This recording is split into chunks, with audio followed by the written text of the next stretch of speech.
Who knows what evil lurks in the hearts of men? The shadow knows.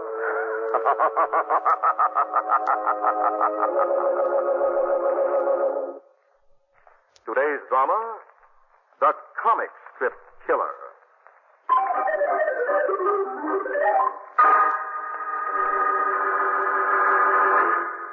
2 weeks ago, at a busy midtown intersection, a well-dressed middle-aged man starts uncertainly across the street against the red light.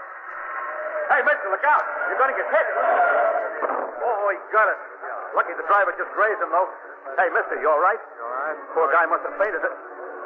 Holy smokes, this guy's dead.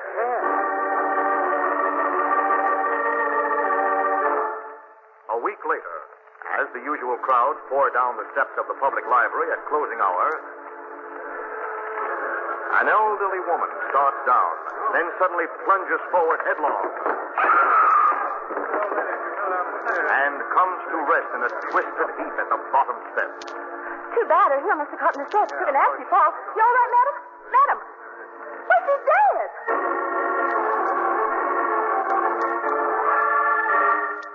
And just 24 hours ago in the police commissioner's office. And this is the third one, Cranston. That body I just showed you in the morgue was the third victim in 3 weeks. Fell from the stands during Saturday's football game. 1, 2, 3 cases. Just like that. Well, accidents do happen, Commissioner, sometimes 3 in a row. But these were not accidents, Lamont. What? No, Margot. Those people didn't die from being hit by taxis or tripping on the stairs or falling from football stands. No, then how? They were poisoned. Poison? When the poison took hold, they collapsed, and it just appeared they were killed accidentally. Are you positive, Of Commissioner? course I'm positive, Cranston. Just got the medical examiner's report from the third office.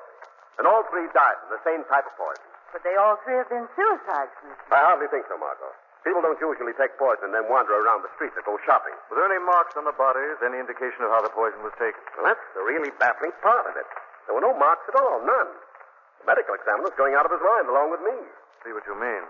If this killer isn't picked up in a hurry, you'll have a lot of jittery citizens on your hands. You're telling me. All 3 murders took place in busy public places. It's obvious the killer likes to circulate best in a crowd where he can get lost fast. You haven't any theories, have you, Cranston? I might have, but I think it would sound a little ridiculous right now. Later, maybe. Well, come on, Margot. You and I have a little research to do. This is our day to be mysterious, Commissioner. Play along with it, Margot. Even a Cranston theory is better than none. I'll telephone you just as soon as something new turns up. And let's hope it's not another victim. Good luck, Commissioner. Thanks, Lamont. I can sure use some. See you later, Margot. Goodbye, Commissioner. Well, Lamont? You like morgues, Margot? Oh, they give me the creeps. Why? And how about newspaper morgues? Oh, well, they're different. What would we be going to a newspaper morgue for? Well, we might be going to read up on old comic strips, Margot. Lamont, be serious. I am. Well, this doesn't have something to do with that theory you said you couldn't tell Commissioner Weston about. Mm-hmm.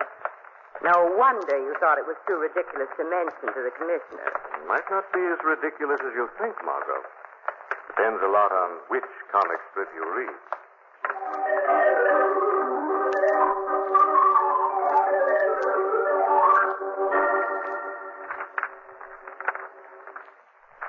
I fill this needle and send the next victim on a one-way trip to Never Never Land. For heaven's sake, Lamont, what are you mumbling? Huh? Oh, sorry, darling. You've been poring over those old comics just for the last 15 minutes. Don't you think it's about time you told me why this sudden interest in the funny papers? I've been arranging these comic strips so they fall in sequence for the past month. Here, look here. It's Jack Prescott's detective story strip. Yes, featuring his latest weird character. This time, an elusive and deadly gentleman known as Hypo. Listen to this caption. Hypo, new type of killer who's traded the old-fashioned automatic for the modern hypodermic needle. Ooh, horrible. Horrible and fascinating to 2 million readers, 4 million on Sundays. It looks like an emaciated version of Boris Karloff. Tall, thin, dresses all in gray, so it should be difficult to identify. Go on, darling. Let's see. He eliminates his victims with a hypodermic needle filled with a new, fast-working poison. He always attacks in crowded areas. Come on. You don't think there's some connection between those three mysterious murders and this comic strip character? I think there might be, Margot. Of course, we still don't know how the killer actually committed the murders, but we do know the victims died of poison and that they were attacked in crowded areas. Yes, that's true. Some crazy killer might have been inspired by this idea, or some homicidal maniac has really taken these comic strips to heart. How awful. Well, this man who draws this character, this Jack Prescott, he must be practically a psychopathic case himself. Oh, I understand Prescott's a very mild, home-loving man. He's one of the best-liked cartoonists in the business. Do you know him, Lamont? Well enough to bluff my way through a social call. Well, do you think he'd be able to tell you if there's any basis for this theory of yours? He might, Margot. He has a studio over on Park Place. Why don't we go over and see?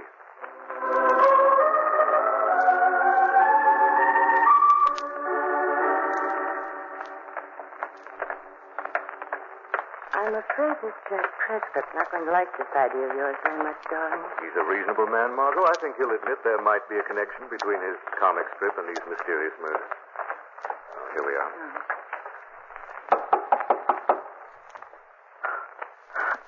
I feel sort of frightened. Isn't that ridiculous? Not at all. After all, you're about to visit the birthplace of some of America's most notorious villains. Cyanide Susie, Wasp Waste, Gimlet Eye. Well? Oh, hello, Harry. I'm Mr. Prescott can't be disturbed. He's very busy right now. I phoned Mr. Prescott today, and he invited me to drop in, Harry. What's the name, please? Lamont Cranston and Margot Lane. Very well. Wait right here. Am I getting ideas, or do you look something like Hypo? That's Harry Borden, Prescott's handyman. The story goes he serves as everything from Prescott's butler to chauffeur. He's supposed to have modeled for Hypo. Well, he isn't exactly the kind of person I'd have around for a man Friday. Mr. Prescott will see you. But don't stay too long. Trying to make a deadline with Cindy. Thank you, Harry. Come in, Margot.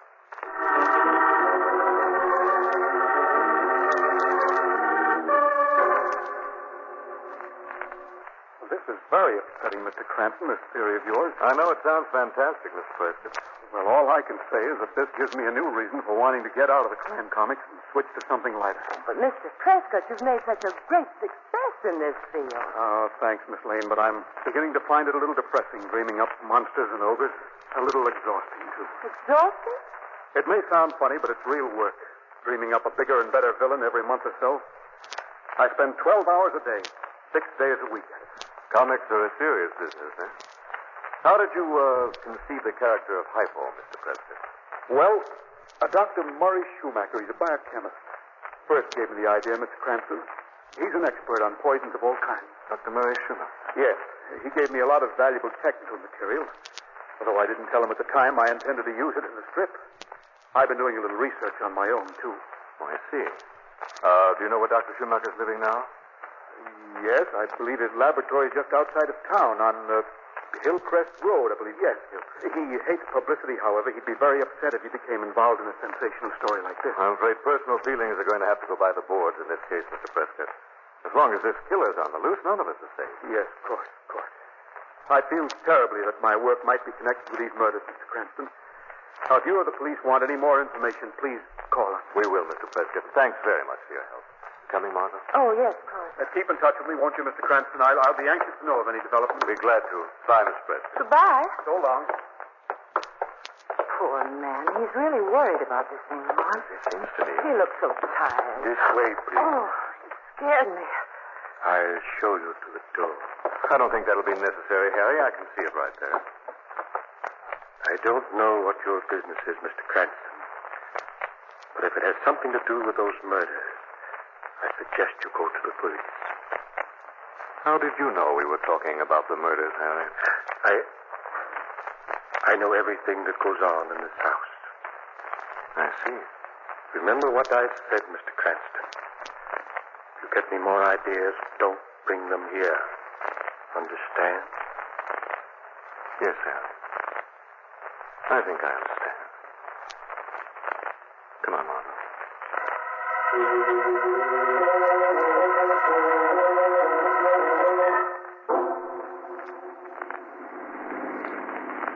Lamont? Hmm? Darling, you haven't said a word for 10 minutes. Oh, I'm sorry, Margot. I was just thinking about our talk with Jack Prescott. Also the fact it might be worth checking into Harry Borden's record. Good idea. Where are we going now, Dr. Schumacher? No, Margot, not until I've had a chance to check on an idea that just occurred to me. That sounds very much as if you're going to drop me off at home. I am, darling. I'll call you in the morning after I've done a little scientific research of my own.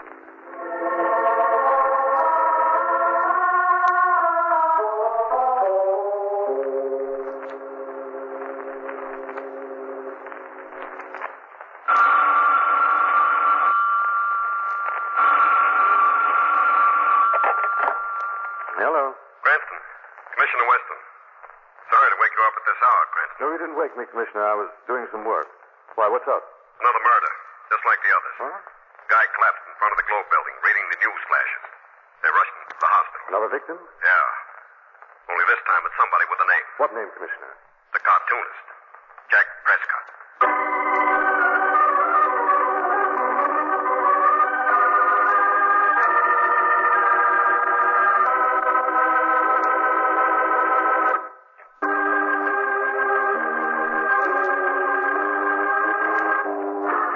Jack Prescott, creator of the comic strip villain Hypo, is the fourth victim to fall as a mysterious killer continues to elude the police.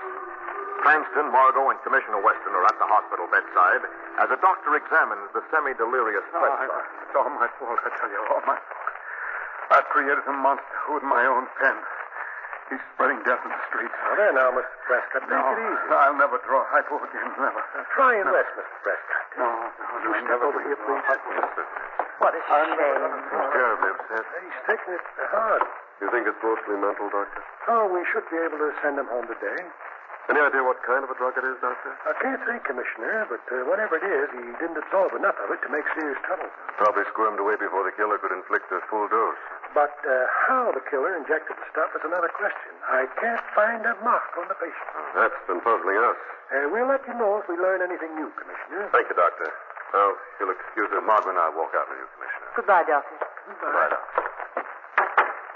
Love of Pete. Who was that Hypo character Prescott was babbling about? Jack Prescott's latest comic strip villain. He's supposed to get big money for rubbing out his victims with a hypodermic needle. Lamont thinks the murderer may have gotten the idea from this comic strip character. Cranston, you're not serious.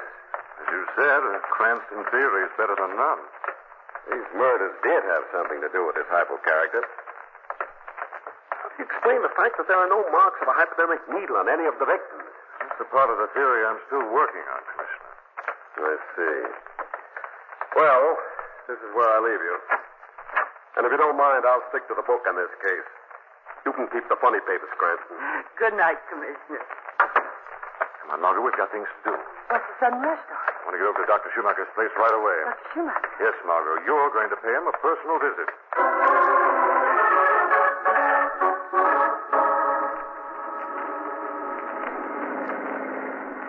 Now, just a second, darling. Let me get this straight.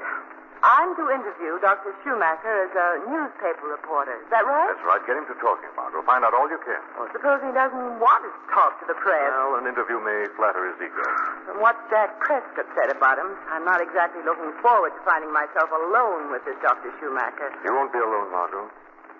The shadow will be there, too.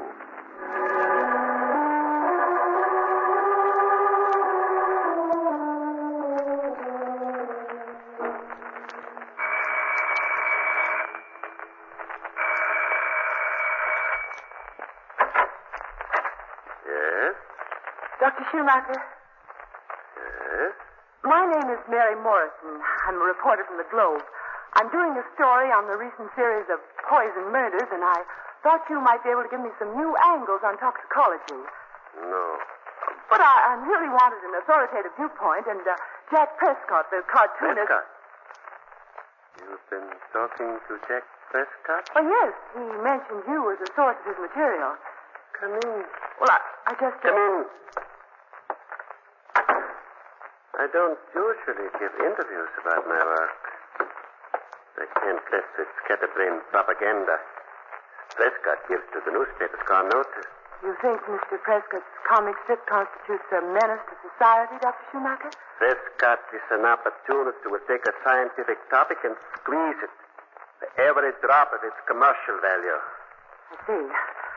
How did you happen to become a specialist in toxicology, Doctor?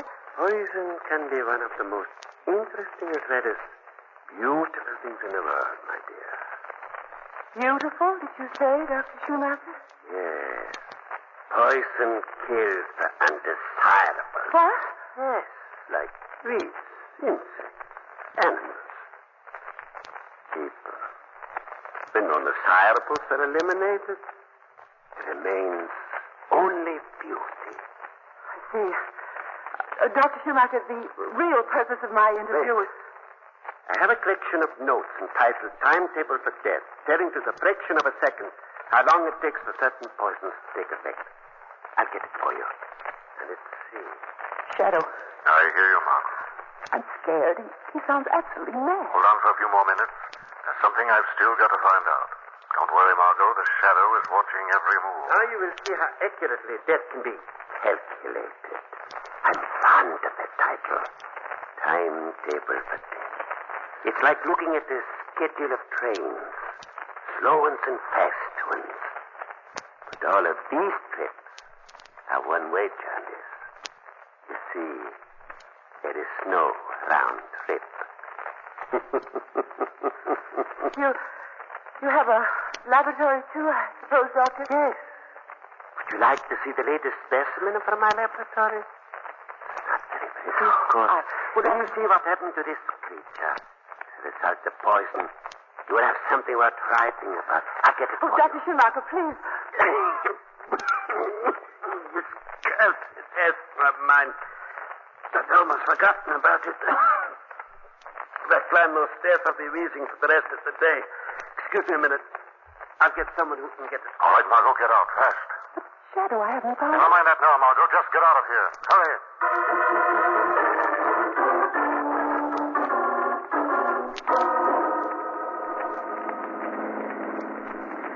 But, Lamont, I don't get it. Dr. Schumacher is just about to tell us something important, and suddenly the Shadow decides to call it off. Why? I realize you're talking to Dr. Schumacher is a waste of time. There'll be a far more important thing to do right away. You get more puzzling by the I'll minute. explain everything later, darling. Right now, we're going to Prescott's studio. There's something I've got to find, and this time we've got to work fast.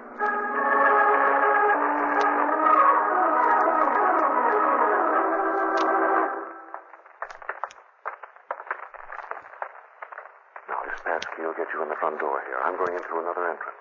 When you get into Prescott's studio, your job will be to delay intruders, whoever they may be. Oh, don't take too long, Lamont. This decoy business is beginning to wear on my nerves. I won't. Good luck, darling.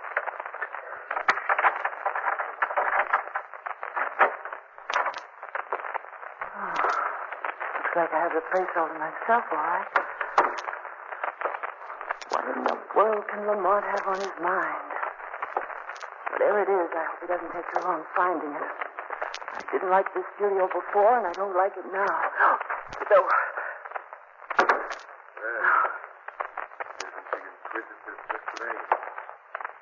Where's Mr. Cranston tonight? Oh, hello, Harry. Well, I came here alone on business. What kind of business? Well, I'm a newspaper reporter. That's it. I thought maybe I could do a story on Mr. Prescott. Perhaps we're not interested in publicity.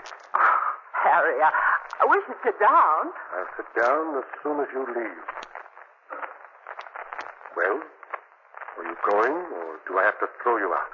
Like, I can't leave right now, Harry. No? Why not? Well, I have to wait until the police arrive. Police? What are they coming here for? They're coming here to investigate. After all, an attack was made on Mr. Prescott's license. The murderer still hasn't been found. And he won't be either. What did you say? I mean, he won't be unless they get a new angle. This hypo theory is ridiculous. Is it? What makes you so sure? I know. How do you know? I just know, that's all. It couldn't be that because you modeled for the character of Hypo, you began to think and act like him. No. And that finally you had to see if you could kill like him and get away with it. You got away with it 3 times, so you tried the supreme test. You're crazy. You tried to murder the creator of the very character you were impersonating. You tried to kill Mr. Prescott, didn't you? You tried to All right. Did try to kill him, and I'm sorry I didn't succeed. But you're You're not going to be able to tell anybody about it. Now, wait a second, Harry. I told you to get out. Now you're going out where nobody will find you. Very interesting. Mr. Prescott. I didn't hear you come in, sir. You seem to be confused, my boy. You're not talking to Mr. Prescott. You're talking to Hypo. Listen to me, Mr. Prescott. Notice how I move around the room swiftly, noiselessly, like death itself. It might interest you to know that I'm receiving $5,000 in advance to have you, shall we say, erased. Mr. Prescott, please. Oh, the young lady. An unscheduled job. This is going to cost an extra. A double feature is tricky business. Sir, put down that instrument. Listen to me for a minute. 1 minute. And one thing I always pride myself on is neatness, Harry. No guns, no knives. That's why Hypo was the highest paid killer in the murder racket. Mr. Prescott, look at me. It's me, Harry Ford. We're going to handle the whole thing with efficiency and dispatch. Mr. Prescott, please. Forgive me, young lady. I'll take the general. No, my painless and very swift. You'll hardly feel it when I inject the poison.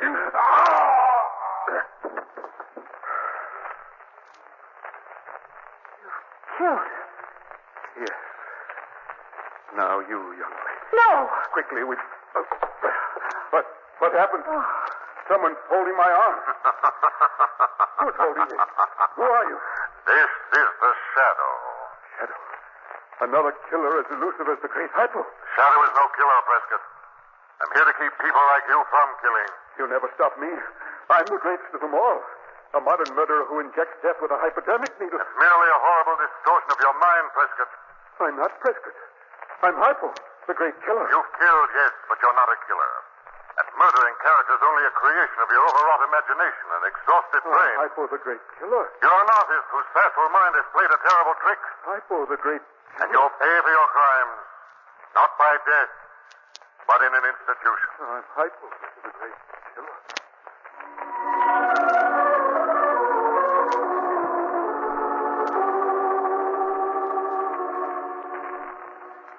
Well, that's the whole story, Commissioner. The peak of mental exhaustion, Prescott's mind snapped, and he reverted to the character of his own creation. Real schizophrenic. Good personality, huh? What about Harry Borden, Commissioner? Is he going to be all right? The doctor said he'd pull through okay. He'd gotten a load of the same stuff Prescott got. Yes, he did. You see, Harry found out the truth about Prescott. In a loyal effort to shield his boss from suspicion, made what looked like an attempt on Prescott's life. So Harry was the one who attacked Prescott? Yes. Actually, the stuff Harry shot into Prescott must have been a watered-down toxin or a powerful sedative. It's the same stuff that was left in the syringe when Prescott went wild and tried to kill Harry. Oh, I see. I still don't understand how you discovered it was Prescott, Lamont. Well, Dr. Schumacher was out. It hardly had been a swift, elusive killer with a bad case of asthma. Oh, of course. And I remember that Prescott said he was doing research on his own. So I went looking for a private laboratory. And when you found it, you found the knockout drop. Yes. A good deal more, too. I found the key to the whole case. One of the mysterious murder weapons. Look. It looks like a small flashlight. Called a hypo spray. It works on the basis of a high-pressure air gun. You hold it against the skin, and it blasts fluid painlessly through the pores. The patient doesn't even feel the injection. So that's why the victims didn't know they'd been poisoned. And why there were no needle marks on their bodies. A hypo spray? Well, it must be something new. It's so new, Margot, that the first real publicity about it's in this week's Life magazine. Never done. Well, Cranston, I guess I'll have to take back what I said about your comic strip theory. That's all right, Weston. Colonel, I hope this doesn't set a new trend in crime reduction. I've trouble enough getting through all the police stories on the front page without having to comb the comic strips every day.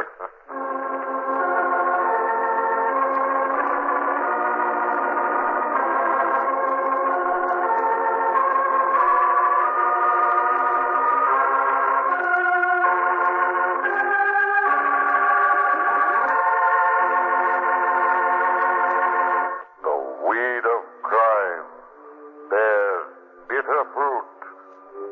Crime does not pay. The Shadow knows.